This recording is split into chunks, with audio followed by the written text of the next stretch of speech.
Okay, so is deep learning statistical learning? What do we think in the audience here? Yes or no? Yeah. Yes. Okay. So the answer is yes, and in very many ways, and in some ways I'm picking up on themes that a couple of other people had talked about already. But deep learning is a kind of learning that results in knowledge that's not accessible to overt report, yet can guide behavior that achieves a level of sophistication that no human being has yet ever been able to achieve. And I'm here to talk to you today about why I think that's so and why I think it's so important. And even though I say that, though, why I think there's so much more for us to learn and to do and to explore about this sort of question. And I guess some other questions that I have involve such things as, to what extent can we view human knowledge and human cognitive abilities as statistical, implicit, and intuition-based? So I think, what we're going to talk about as I go along is that we now have models that achieve incredible success with this kind of knowledge, yet they do have limitations, right? They're not the answer to everything. There's other aspects of our cognition.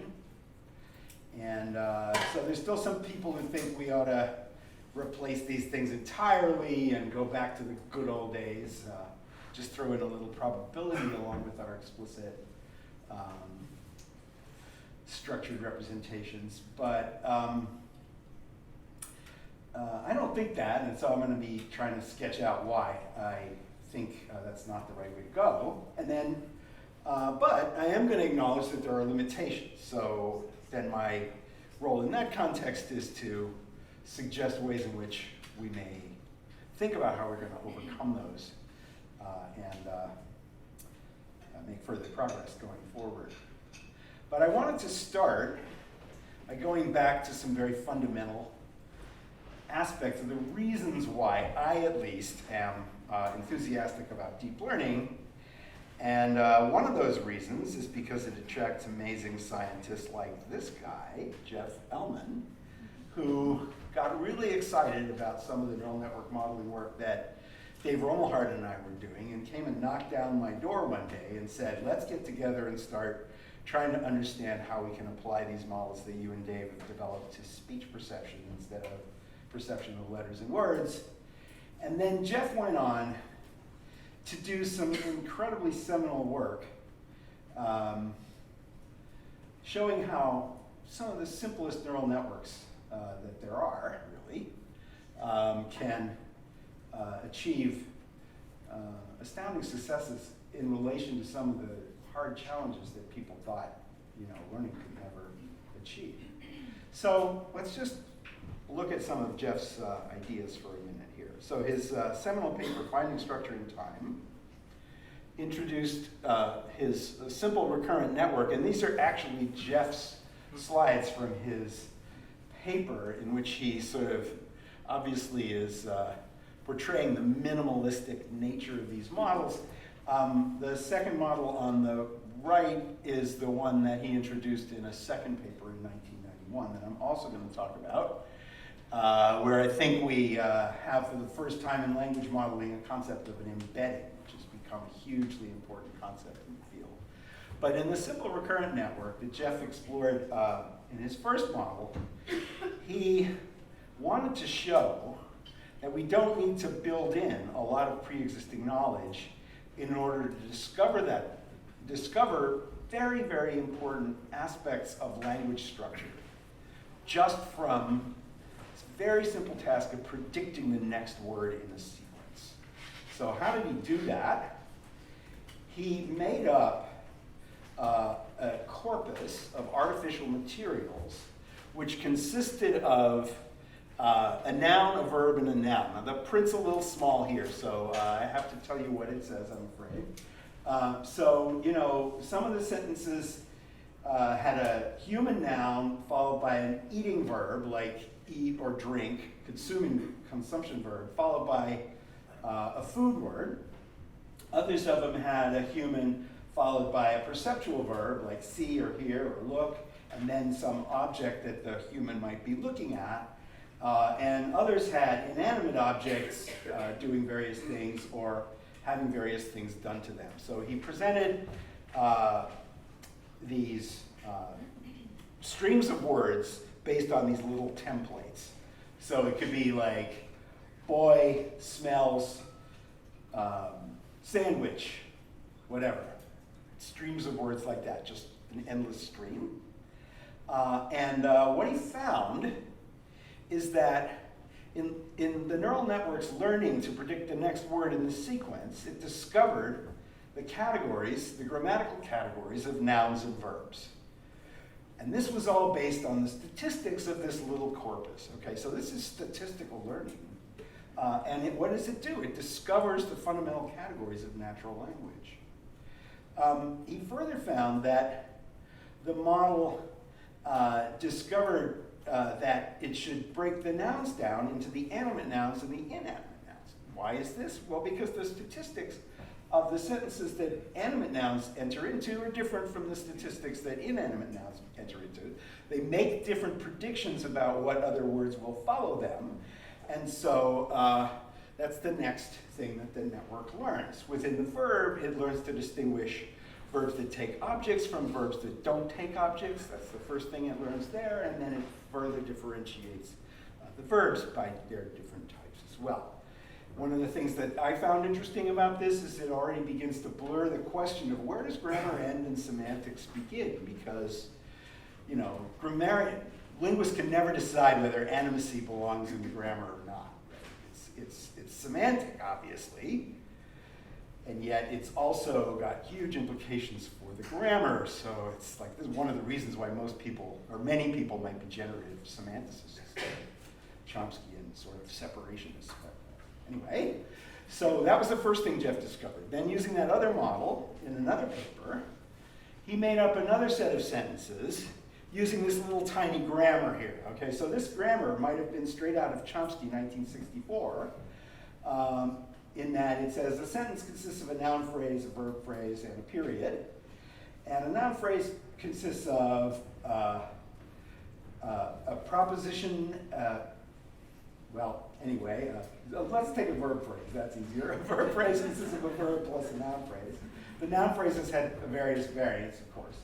But then there was this key thing of a relative clause, okay? So an embedded structure that Chomsky argued would completely confound any attempt to do statistics.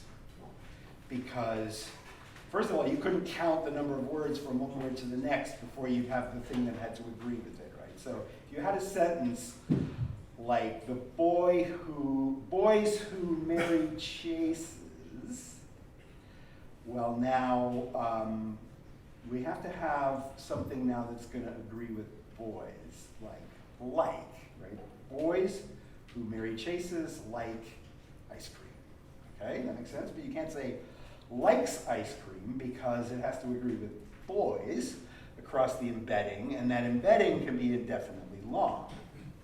So what Jeff demonstrated was, by just simply presenting streams of words from a corpus that had a few nouns, a few verbs,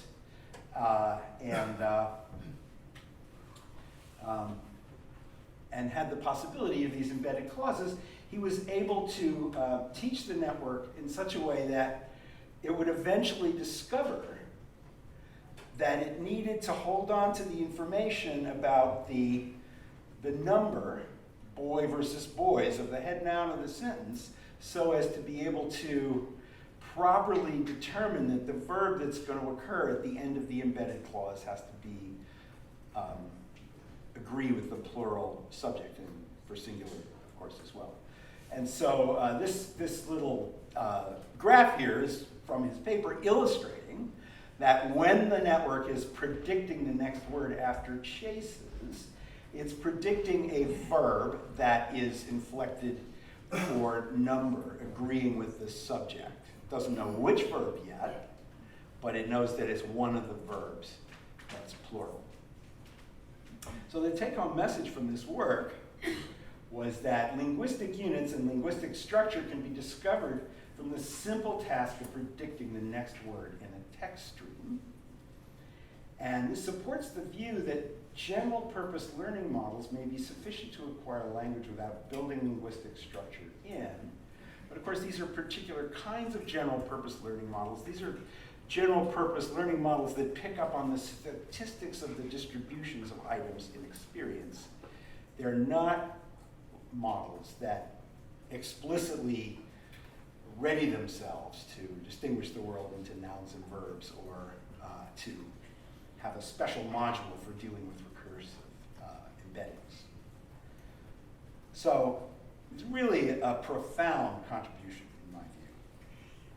And you know, his first paper received 10,000 citations. It was the highest cited paper in cognitive science in the first part of the 1990s.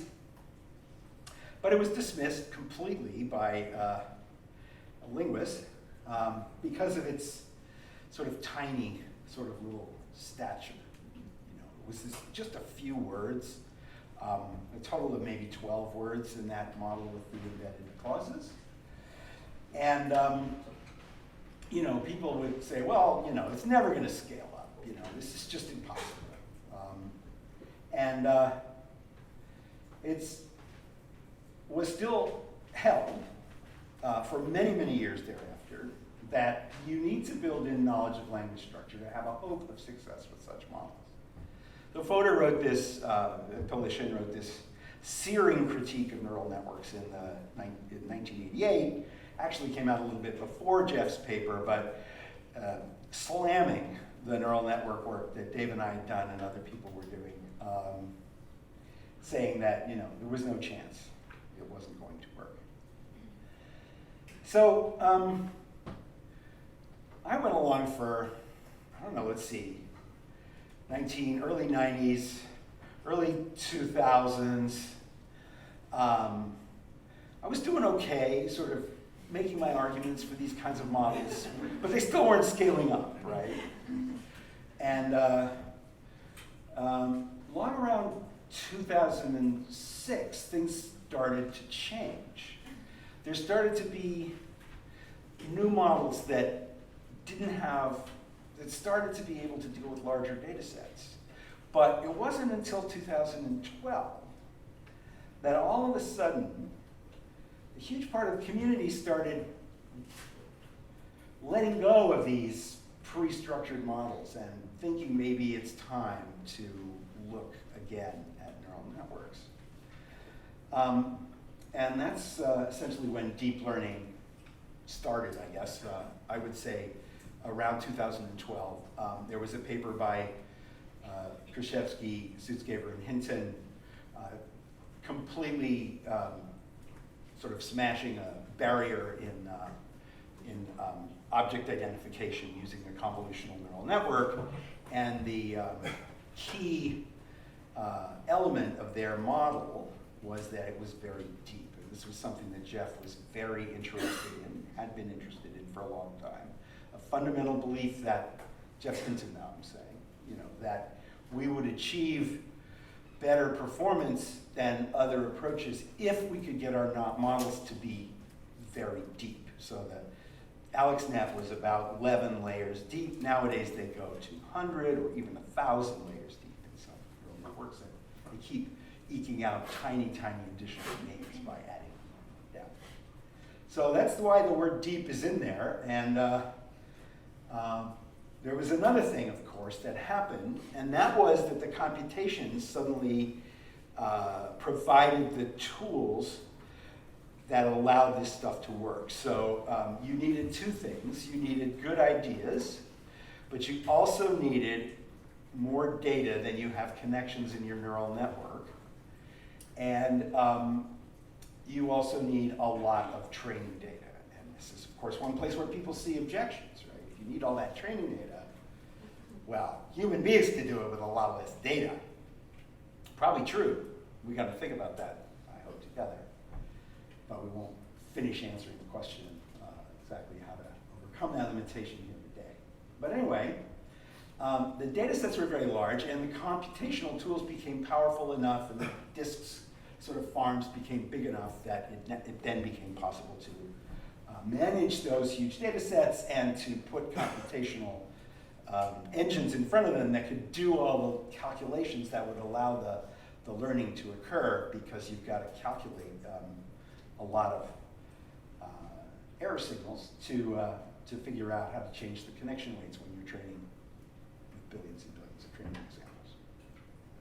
Okay, so deep learning involves very large data sets. It also involved several neural network toolkit enhancements. So these are important, and they made a big difference. These models still fall short, and I just don't want you to get the idea that I don't know that, right? I mean, this is, it's great though for me, right? Because we've been saying this, these are the right approaches since 1980, I don't know, 83, when Dave Rummelhart and I actually did the past tense work together. You know, we still have a long way to go to prove our point, so I'm not trying to argue that we're done. These models still fall short of human-level abilities in many ways, yet they nevertheless exceed the capabilities of models built using explicitly structured representations and compositional rules, including the most advanced probabilistic models that try to, you know, use probabilities to adjudicate which rule to apply, things like that. So, at this juncture, I want to ask the question, why do these networks do better than those other models? And so this is a very fundamental point for me. It's one that a woman named Joan Bybee, I think, really deserves a lot of credit for having put into the framework of thought about the structure of language, and that Dave Rummelhart picked up on and led him to lead us to build the past tense model that I worked on with Mark and Dave Plout in the 80s. And this is the idea that cognitive and linguistic structure is quasi-regular. What does that mean? It means that there's a tendency for linguistic expressions to reflect general regularities while they are at the same time partially idiosyncratic. And this is what confounds this rule-based approach, because on the one hand, you want to apply the rule to it, like Pinker and Marcus would say, you know, there's this algebraic rule that says you've got to do this, but on the other hand, it doesn't really obey the rule completely. So the past tense rule says that if you have a stem that ends in a stop, in an unvoiced stop, then you add a t sound at the end to make the past tense. But there's a lot of words like keep, kept, sleep, slept, creep, crept that have that pattern, but they also have this other pattern of reducing the vowel. And it doesn't really make sense to just stick them off in an exception book somewhere, because they actually are sharing in that regular pattern in so many other ways. All you're doing is reducing that vowel. So a neural network actually exploits the regularity of it while also just tweaking its connections to capture the quasi-regularity part. And this allows it to deal with exceptions with the same knowledge that it uses to deal with the regular items. If it wasn't for the fact that this was pervasive, that wouldn't be an issue for the other models, but it is.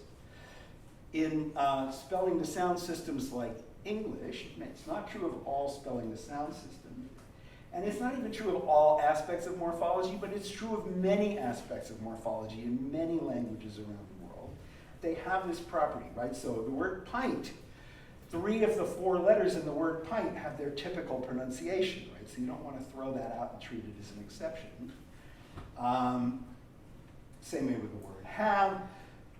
We have these other words that are, you know, like in large part regular, but they have these slightly exceptional aspects. We need to deal with that. Joan Bybee's work was focused particularly on inflectional morphology, pointing out that the word, let's say, nosy, has something to do with a nose, but it's not about your nose, right? It's something, it's a sort of a little bit related to that. You know, it's not just at the word level either. When we have an expression like she felt the baby kid, in some sense, it's like compositional. There is a woman and a baby, and the baby kicked and the woman felt it, but probably this is about an experience the woman is having, perhaps when the baby makes its first movement inside the womb and she feels that, right? And this is something that we bring to the interpretation of this sentence, and you just can't capture that in a system of explicit rules, right? My last example is that this also occurs in nature. Okay, here's a four-legged animal. It's got a lot of things in common with a lot of other four-legged animals, but it's got these crazy floppy ears and this long trunk and these tusks. And we have to have a cognitive system which sort of exploits its regularity while also being able to cope with the fact that it's not completely regular. So neural networks are better because language is not strictly regular. There are subtle deviations from regularity everywhere, neural network models of language at least, and explicit structured representations and compositional rules are Procrustean beds that over-constrain the system and cause it to behave in inherently rigid and inflexible ways. So that's why I think it's important to keep pursuing these models, even if there's lots of ways in which there's all kinds of limitations to be overcome, and maybe lots of ways in which they're not human-like yet. And we just have to think more about the details of the differences. So now I want to tell you a little bit more about some of the current language prediction models, and along the way introduce some of the tools that have been brought in. And this is a model by a few guys, Zaremba and Sutskever, who I mentioned previously, the second author on the Krzyzewski paper, who's now the scientific director at OpenAI.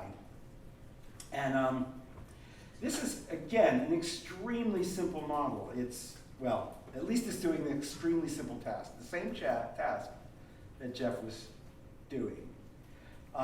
It's simply taking words in, and let's see, if there was a pointer, I might use it, but probably this is reasonably easy to see. Each word comes in here, and the network's task is just to predict the next word. When you're training it, it's just predicting the next word, and all the words on the input side are what you give it. But when you test it, you can take whatever it produced on the output and feed it back in as its next input and see what happens, okay? And in this way, people have begun to show that these networks not only learn to do better and better on this prediction task, but they then, if you say, okay, well, take it from here and let them run, you get all this sort of interesting stuff, right? So back here in the 2016 period,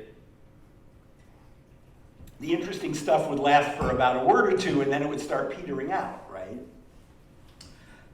But before I get further into that, how did they do it?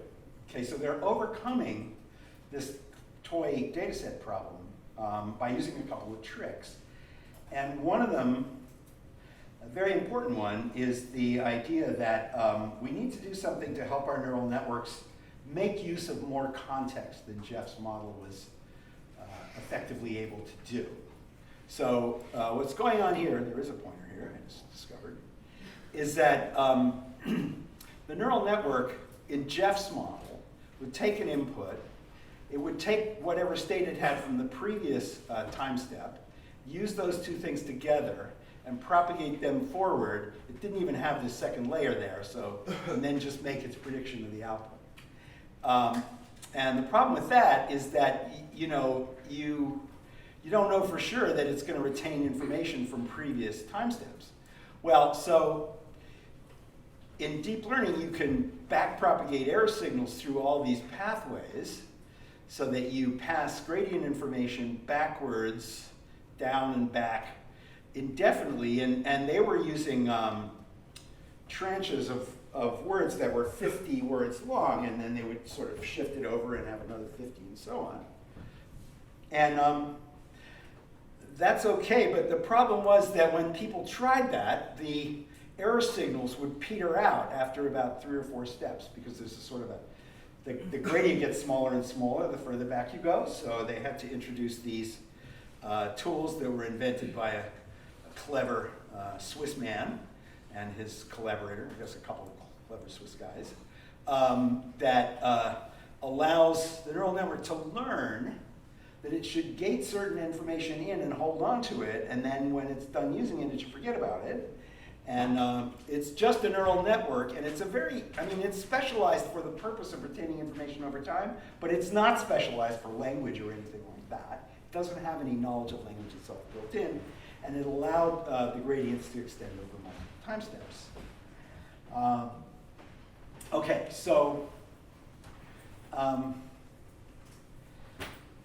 these guys have continued to develop these models, and now I just want to show you the output from a paper, a model in a paper that appeared in February of this year.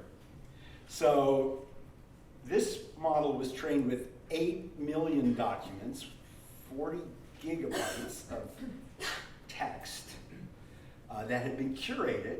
So they wanted good data, they didn't want garbage, so they actually only took pages that were recommended to other people to read off the web. And they're basically training it just to do prediction, okay? But now when they prompt it with this much text here, it continues on in a much more interesting vein. In the shocking findings, scientists discovered a herd of unicorns living in a remote, previously unexplored valley in the Andes Mountains. Even more surprising to the researchers was the fact that the unicorns spoke perfect English. So that was the prompt for the model, and the model goes on. The scientists named the population after their distinctive horn, Ovid's unicorn. These four-horned, silver-white unicorns were previously unknown to science. So this is what the neural network did all by itself. Now, it didn't always do this well. It actually continues on for several paragraphs, and if you read it carefully, there's a few inconsistencies. At sentence level, it was beautiful all the way through, but this was only 1 out of 10 tries with that particular prompt.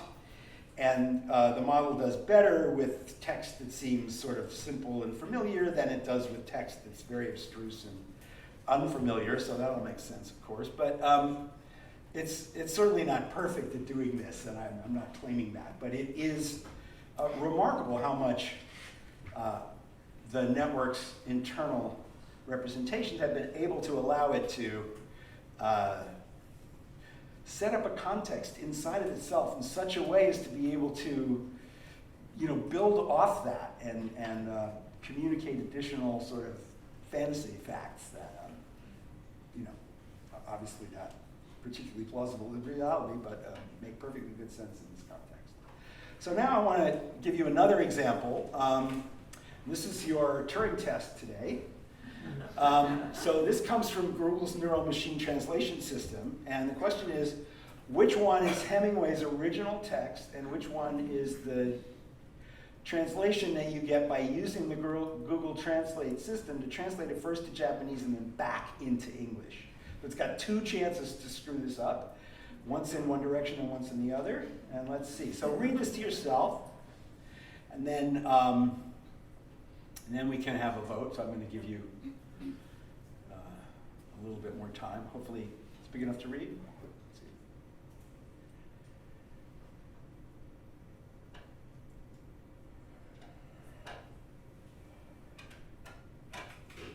see. Okay, we ready to vote? So who thinks the first one is Hemingway?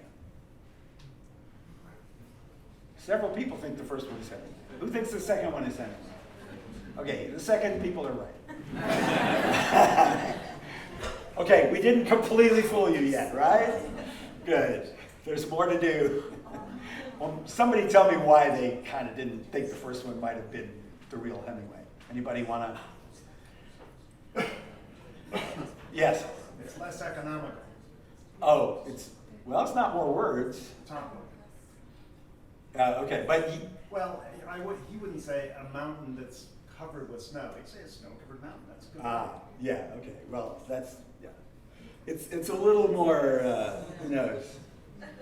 And also there's a few little, I also have to admit I stuck 2 articles in the first one because it left out a couple of articles which would have been dead giveaways. This appeared in the New York Times magazine in late 16, I think, part of an article. So what's going on here?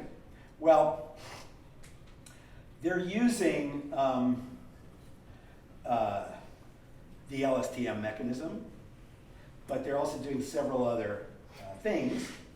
One is they have a lot of depth in this network. So they have 8 stacked LSTM models. They're doing something which is necessary when you get a lot of depth, which is that they have these skip connections. One of the reasons why that's necessary is because the gradients sort of tend to vanish if you don't have them, so it makes shorter paths to get back to the earlier ones, but it still allows earlier layers to sort of somehow refine the input that makes it more useful. They have another thing, which is they use context in 2 directions. And I myself have thought this is hugely important in language processing for a long time. I've got 8 minutes, no, 15. Oh, you're supposed to put a 3. Okay, 15, good.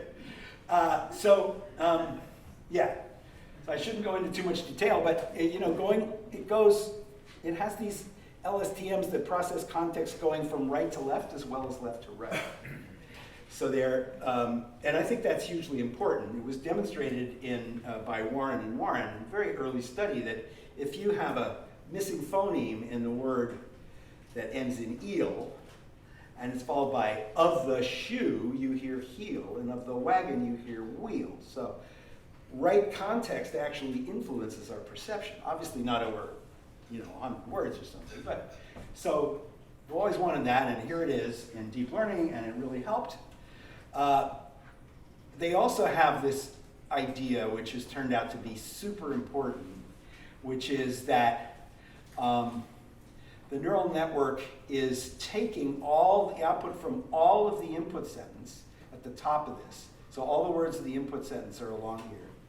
And making it available as a big long vector, but this attention module here is using the current word symbol on the input side to ask it to sort of focus its attention on a specific aspect of that input, and then to provide that its selected output to the next time step. So the next time step can use information that's been selected for it from the whole input. And that has a huge impact on letting these things work. Okay, so I was impressed by this, and so I did a little psycholinguistic research on it. And I wanted to see whether it would pass Jeff's test here. And so I gave it this English sentence: the hen that chased the dog was too shaggy. And I asked it to translate it into Spanish, okay? The trick here is that there's an embedded clause, right? And the hen is feminine, and the dog is masculine. So the question is, who's shaggy? Well, semantics might tell you that the dog would be shaggy anyway, but if we're going to go with grammar, we ought to pay attention to the structure of the sentence, and so we ought to agree this word shaggy with the hen. So they got it right. So it knows how to deal with embedded structure. That's a success. However, it fails on a sentence like this. The trombone did not fit in the suitcase because it was too small. Okay, what's too small here? Right. But it made it agree with the trombone and not the suitcase. Okay. They don't actually have the article there. I'm looking, where's the article? Well, it's Spanish to drop the article, but it's still the trombone that has to agree with this adjective. Well, these are called Winograd sentences, and they were made up by Terry Winograd as a challenge for models of language processing, and it's a challenge that still hasn't been fully met by these models. Ironically, the system seems to capture the syntax better than the semantics, at least according to this example. More work is needed here. And we can ask the question, well, what's the problem? Okay, so this is where I'm going to give you a little bit of an answer from me. And so my answer to this question is that the best self-system may ultimately have to be responsible for understanding the meaning of the sentence rather than just producing translations or outputs that continue the stream of words. So what would that mean, right? What would it mean? Well, so then we have to know what we mean by meaning, and that's a long story, so that's not going to be covered here in detail, but I'm going to say a little bit about this now. So this is my working hypothesis. The meaning we derive from declarative language input is a construal of the situation or event that the language describes.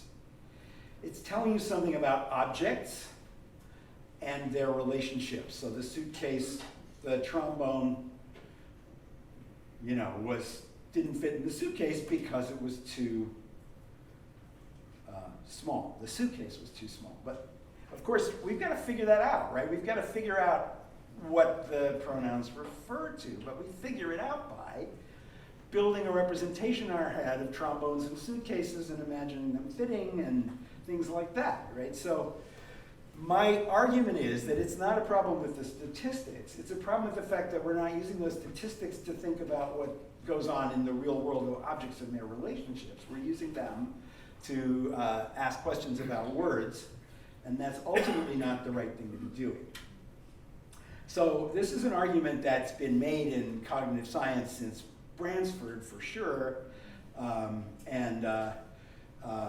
the two first examples I have here are both from Bransford and his colleagues' work. So the container held the coffee. Well, what kind of container was it? It's a cup, right? If it was the container held the apples, it would be a basket. And Bransford showed that when you ask people, did you see the sentence, the cup held the coffee, they'll say yes, but they won't say yes to the cup held the apples, right? Similarly, two frogs rested on a floating log and a fish swam under it. Well, did the fish swim under the frogs? Yeah. So literally you might say, no, it swam under the log, right? But the frogs are on the log, so, and again, people are fooled by the other version of the sentence on the later recognition test. There's all these implications of what we read. The boy spread peanut butter on a slice of bread. The knife had been dipped in poison. Okay, we didn't mention the knife in the first sentence, but you have to kind of figure out that he spread it with the knife, right? And so he might be in danger. So this is what I think has to go on. And so what I think happens is instead of building representations of sentences, we build representations of situations and objects in those situations.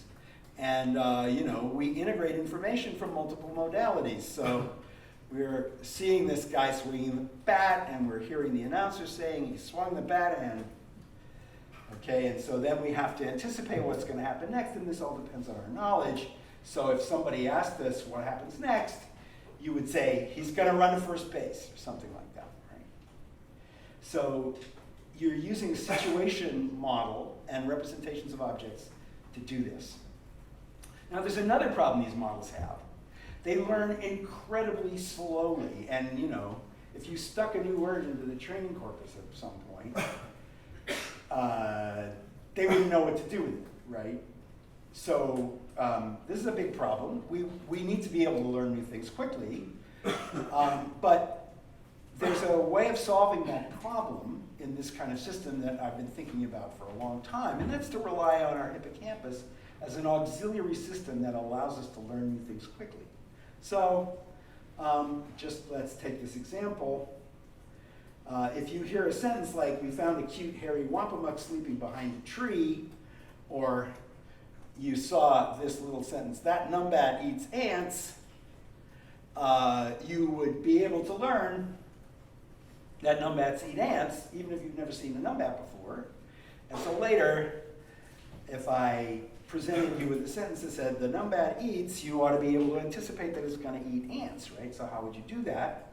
Well, the idea is just to build on this system that I was showing you before by adding a medial temporal lobe system that, as Daphne so well described, sort of binds together all the bits of specific experiences for us and holds onto them by rapid learning, so as to provide a substrate that allows us to kind of give additional information to the rest of that network to complement what it knows, and then gradually, if you keep getting exposed to numbats over and over again, you will be able to integrate them into this full learning system. So just to kind of give you an example of the ways in which the human language understanding system exploits this kind of thing, I'm just going to give you one more little example. This is from a N400 ERP study. So a woman saw a dancing peanut who had a big smile on his face. The peanut was singing about a girl he had just met. And judging from the song, the peanut was totally crazy about it. The woman thought it was really cute to see the peanut singing and dancing like that. The peanut was in love. So if this sentence continues, the peanut was salty, you are shocked. And but if it continues in love, it's just as though it was something that you would have expected all along at that point. And that's what the N400 literature suggests. Okay, so this somehow indicates that maybe this is inside those LSTMs somewhere. You're holding up this stuff about this dancing peanut, and you've decided that it must be animate because of all that other stuff. But maybe, or certainly if there was an interruption, and then I said, remember about that dancing peanut? Well, he was salty, it would still be the same problem, right? So that's where we need this complementary learning system to help us out. Okay, so I know I'm going to run out of time real soon, because Ram struck me very carefully about this. 5 more minutes now, good. So the conjecture so far is that perhaps statistical learning could go beyond the current limitations if these neural networks could go beyond these limitations if they treated language as part of a larger system for understanding systems and relations and had a complementary fast learning system. Okay, so now I'm going to very briefly, I was hoping to have 10 minutes here, but this is going to be super brief because I used up a little time already. But there are many other successes of deep learning that I'm sure many of you heard about, Paul alluded to in his talk yesterday. So humans have, deep neural networks have achieved human-level abilities in many video games through the use of reinforcement learning, and they've achieved superhuman-level abilities in chess, Go, and a Japanese game called Shogi, beating all other AI systems. And they do this by relying on reinforcement learning and optimizing the neural network's play against itself. Now, of course, Chomsky would have really hated this. Right? If anything was anathema to Chomsky, it was the idea of reinforcement learning. I'm sure Skinner is giving a little cheer from whatever afterlife he was assigned to. But how does it work? Well, it's much more complicated than anything I think Skinner could possibly have imagined. But I'm coming back to this theme of statistics, right? Because this is, it's a hugely statistical problem, actually. So the way the neural networks solve it. What they are doing is, they are doing thousands, millions of gameplays with all of this within-game sort of exploratory rollout process to gather statistical information to help them figure out what's the right move to make now, right? You make a move, you have to wait 100 moves later to find out who won or who lost. That information needs to be gathered over many, many games to figure out. The credit assignment problem is way worse than in backprop here, but you can do it with enough statistics. And so what you do is you learn 2 things, right? You learn a policy, what should I do? And you learn a value function, how good is this? And then what you can do is you can do rollouts using your policy to find the optimal sort of, your best guess as to what would be the right thing to do. And you explore variations within your best guesses. And then you lose your value network to tell you how good it was, so you don't have to roll out too deep, right? So the difference is that now the depth is in the network and not in the rollouts, right? So Deep Blue rolled out forever, but deep neural networks are deeper, and so they don't have to roll out as much.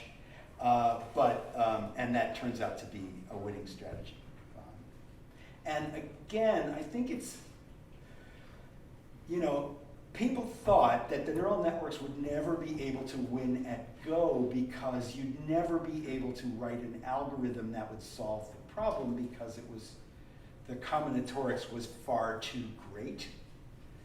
And so, not just neural networks, but AI would never be able to do it. Somehow, you need human intuition forever to play Go.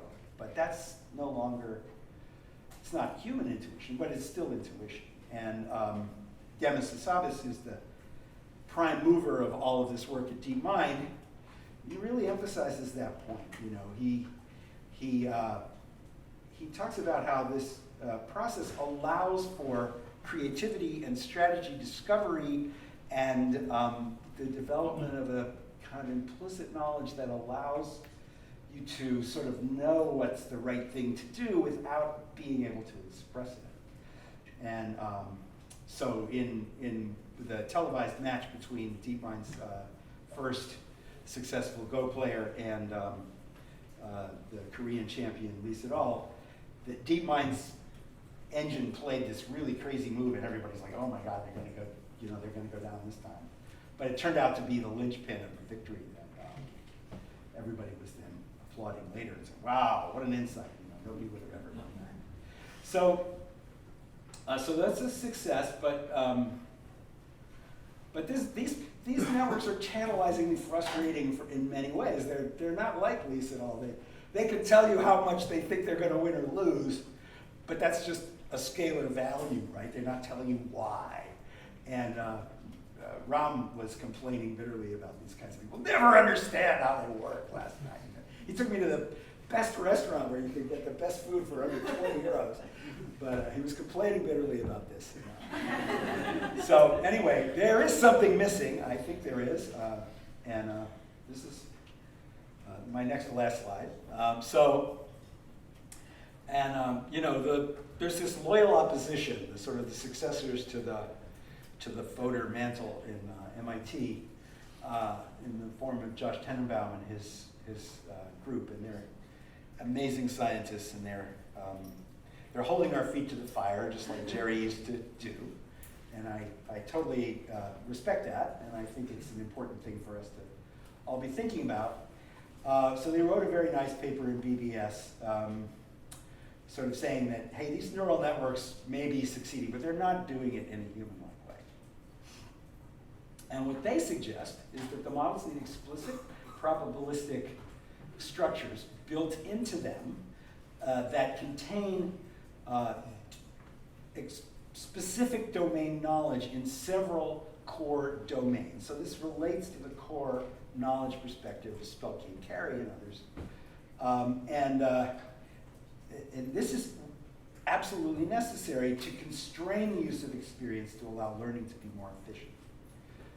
And they show that people can sometimes make, one shot, you can learn a new class of objects with a single example.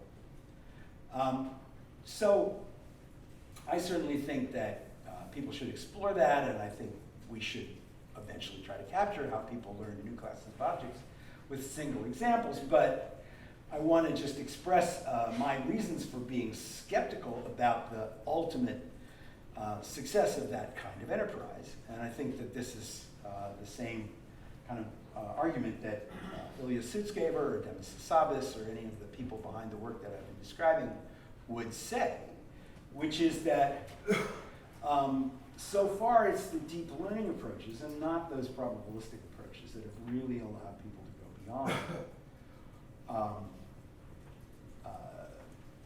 what was previously possible using artificial intelligence, approaching in some cases, exceeding in others, human-like abilities, maybe in a human-like way, maybe not, but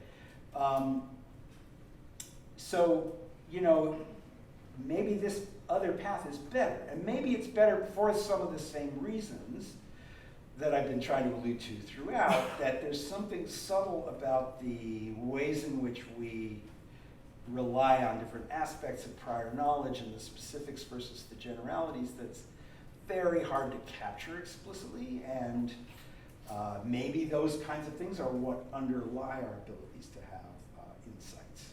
So I'm going to be pursuing an alternative to their way of solving the problems that we face them, which is to embed neural network learning models in human-like learning environments. So in particular, I think we need to interface the models with other agents, humans or even other models maybe, who speak to them and interact with them in language so that they receive linguistic inputs and produce linguistic responses. In this way, they will be able to share with us their own appreciation of their cognitive abilities, and they would be able to benefit from us sharing with them why we think something is true. And maybe it's sort of a meta-level use of the complementary learning system. You remember this explicit rule that somebody told you about something, and that allows you to explore something and gather more experience while you figure something out, and then you let the implicit learning take over again. But that really short-circuits some of the process. So they learn to follow instructions, give explanations for their behaviors, and even ultimately give instructions to others. And I also think that we achieve some of our incredible cognitive skills as human beings, not just through statistical learning and exposure to the statistics or the environment, or even just through our own explorations, but from the structured curricula and structured knowledge systems that have been created for us to learn from. So my personal forward-looking agenda is to try to see how we could eventually get neural networks that learn in situations like those described here to reach the point where they would be able to come up with their own new propositions about relations in domains of mathematics or something like that, relying on intuition rather than just formal rules. So there are many challenges ahead for those who choose this pathway, but I'm on it, and I hope some of you